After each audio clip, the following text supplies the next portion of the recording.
sheekh shaab maxamed jaakir waa u mahad celinayaa soo dhowayntana waa ka mahad celinayaa wiilashii bilaabay halganka oo suurto geliyey inaan halkan iyadoo nabada isugu nimaadnana waa u mahad celinayaa kulligood intii dhimatayna waxaan leeyahay ilaahay jannada ha ka waraabiyo guriceel maanta waxaa hor taagan ra'iisul wasaarahoodii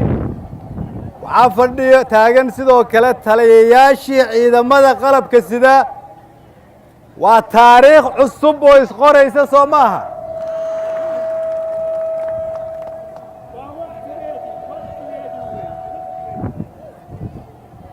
waxaan rabaa inaan idinla hadlo ad dhegaysataan waxaan ku bilaabayaa geyigii ayeeyiyo guriceel ma nabadba gogashii ugaaskiiyo garabkii ceelbuuray guriceel ma nabadba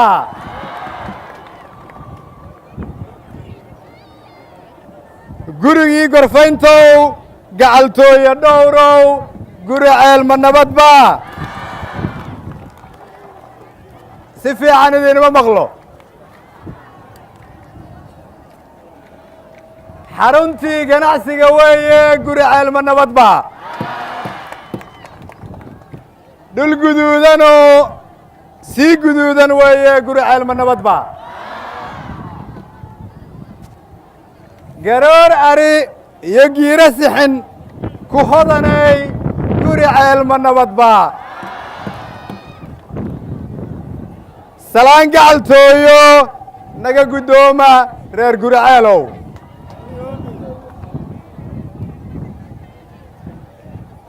maantay magaalada guriceel waxaa shacabka soomaaliyeed meel walba oo ay joogaan iyo adduun weynaha inteeda kale reer guriceel ay u dirayaan farriin ah dowladnimadii soomaaliya way hana qaaday soomaaliya way soo noqotay farriintaas ayay reer guriceel dirayaan maanta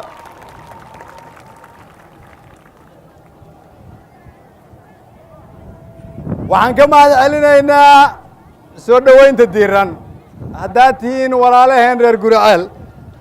waxaan rabaa inaan idiin sheego halkan waxaan u nimid idinka inaan idiin shaqayno inaadna amartaan inaad noo sheegtaan qaabkii aan idinkala shaqayn lahayn galmudug dhammaystiran midnimo ku dhisan caddaalad ku dhisan horumar ku dhisan galmudug xooggan oo siman oo u adeegi karta dhammaan shacabweynaha reer galmudug inaan idinla dhisno ayaan idinkugu nimida diyaar ma u tihiin hormuudka ma qaadanaysaan ma nagu hoggaaminaysaan dariiqa saxda dhammaan hay-adaha kala duwan ee dowladda federaalka waxay u yimaadeen inay reer galmudug la shaqeeyaan meel walba oo aan tegey laga bilaabo dhuusamareeb cadaado xeraale huurshe caabudwaaq iyo guriceel oo aan hadda taagannahay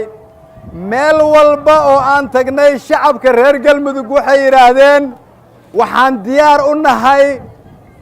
dowlad goboleed u adeegta shacabka reer galmudug waxaan aad ugu faraxsanahay idinkuna inaad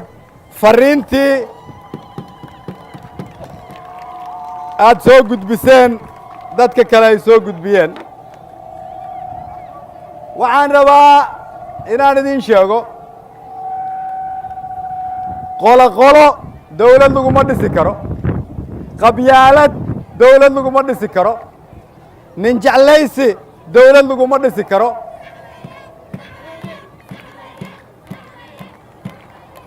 dan gaar ah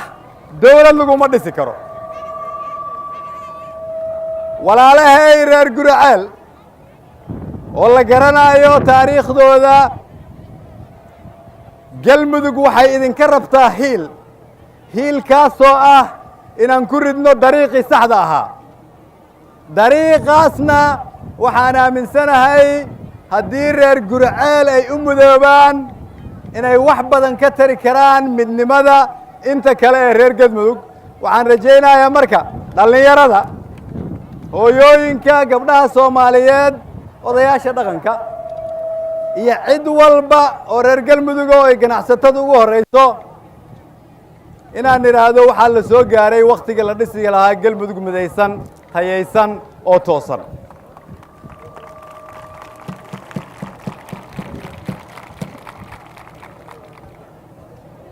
waxaan rabaa inaan halkan ka caddeeyo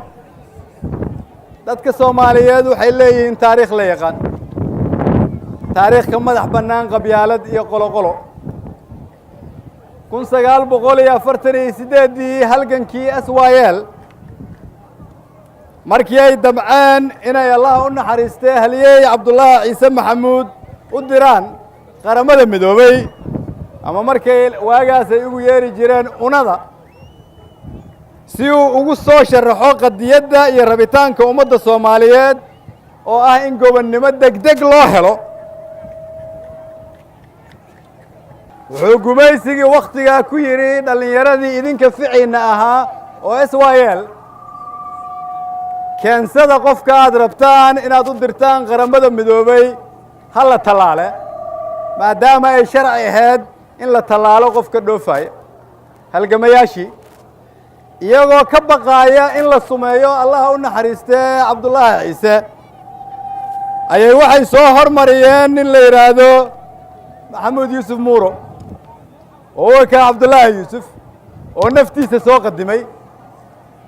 Cabdullaahi Ciise ninkii u ekaa Allah u naxariistay oo la tallaalay wuxuu u tagay inuu badbaadiyo nafta Cabdullaahi Ciise sida halganku uu qiimo u lahaa waqtiga isaga waayo waqtiga isaga Soomaalidu waxay ahaayeen wadaniyiin waxay ahaayeen dad wada jira waxay ahaayeen dad isjecel waxay ahaayeen dad qoloqolo iyo qabyaaladda ka soo horjeeda waxay ahaayeen dad midaysan Muuro Allah u naxariistay iyo Cabdullaahi isku qabiil ma ahayn isku qolo ma ahayn waxa uu naftiisa u qadimay inuu naftiisa u hibeeyo walaalkiis uu sii wada halganka waxaa la mida 8 wiil oo naftooda soo qadintay si ay maanta noogu ogolaadaan halkan inaan ku caweyno Soomaalinimadana ku xusno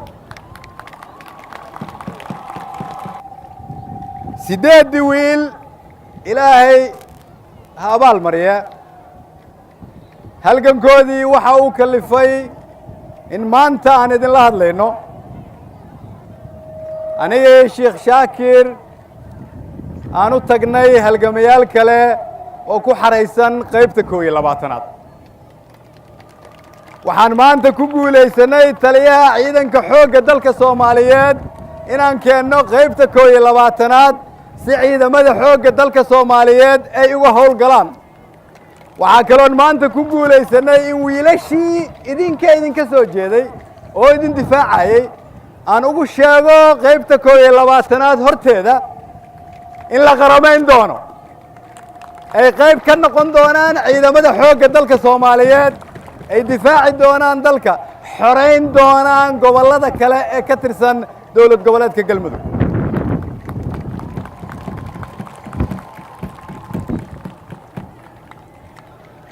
waxaa kaloon ku soo aragnay qaybta 12aad oo ahaan jirtay lafdhabarta difaaca dalka Soomaaliyeed siday u burburtay waxaan ku soo aragnay dalkeennu sidii uu dib ugu dhacay waxaan xasuusanaa markaan dhalinyarada ahayn inta aniga ila da'da iyadoo la leeyahay cadow ma imaan kara Soomaaliya waayo waxaa jirta qaybta 12aad waxaan geeyay taliyaha xoogga maanta oo qushuucay markuu meeshii arkay dhibka aan aragnay iyo dhismihii dumay iyo meeshii iyada ahayd oo ahayd meeshii difaaci jirtay sharafta Soomaaliyeed waxaan u baahannahay inaan ku celinno meeshii dhib intii aan soo marnay ayaa nagu firan waxaan leenahay marka waa inaan ka barannaa Allah u naxariistay Muuro iyo Cabdullaahi Ciise inaan ka barannaa 8 wiil oo halgamayaasha ah